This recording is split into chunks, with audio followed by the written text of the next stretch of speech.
Hi, ఎలా ఉన్నారు అందరూను? Lunch time అవుతుంది కదా.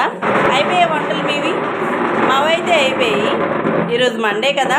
ఏంటి మీ స్పెషల్స్? మావైతే చూపిస్తాను, వచ్చేయండి.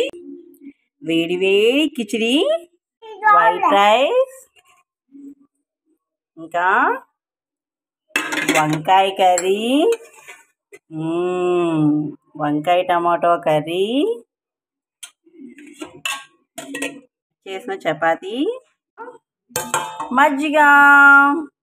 ఇదైతే కంపల్సరీ కదా. మజ్జిగతోటే ఫినిష్ అయితే అవుతుంది, ఎందుకంటే సమ్మర్ సీజన్ కదా. మజ్జిగ లేనిదే ఫినిష్ అయితే అవ్వదు. ఏం తిన్నా కూడా కొంచెం గ్లాస్ మజ్జిగ తీసుకున్నామంటే ఈ ఎండాకాలం బాగా బెనిఫిట్ ఉంటుంది. కనుక నేను ఖచ్చితంగా మధ్యాహ్నం లంచ్లోకి ఒక గ్లాస్ మజ్జిగ మాత్రం పిల్లలకి ఇస్తూ ఉంటాను, ప్లస్ నేను తీసుకుంటాను.